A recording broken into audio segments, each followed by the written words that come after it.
Rolling. Rolling. The question is, I am currently going through a relationship dilemma. My best guy friend at college and I have always remained just friends, but recently we hooked up kind of accidentally and things dramatically changed. We haven't spoken since and it's been 3 weeks. He knows that what happened was a mistake and I explained that I want to still be friends and that I still care about him, but I'm confused about how he has handled the whole situation. Is it best to let him come to me or should I confront him? I'm afraid that if I confront him about it, he will think I'm putting pressure on him or something. I just want to have things go back to how they were before this whole thing happened. Do you have any suggestions? Well, before I make suggestions, I'd first like to ask how to explain kind of accidentally. Hey Richard, I wrote you a little ditty. I just wanted to play it for you. We're just friends, we're just friends.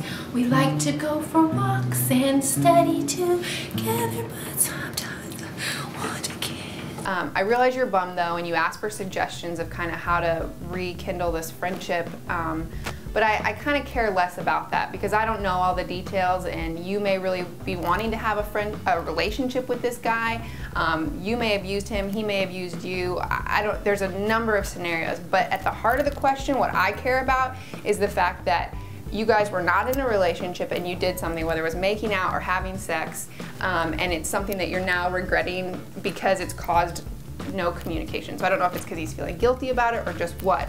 We need to figure out why we have this hookup culture that we do and what's at the root of it, especially if we're Christians and we believe in Scripture. So I would challenge you to figure out what you believe. Do you believe that Scripture's instructions are to benefit us as opposed to keeping us from having fun? Because it doesn't seem like you're having any fun right now. The guy stopped talking to you.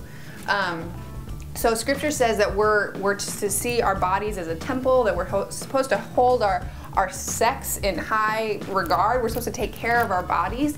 And so if you're just flippantly making out with a guy or flippantly having sex with a guy, then that shows that you don't really care what God said.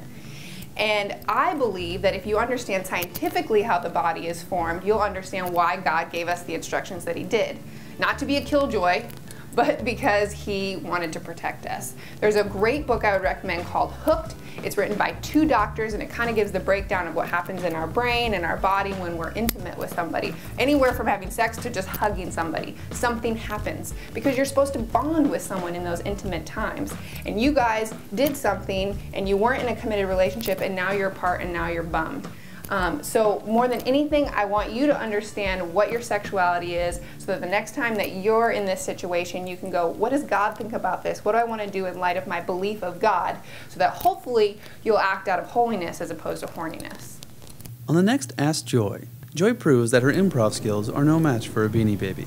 Hey Richard, I got a new Beanie Baby. Do you want to hang out and play with it?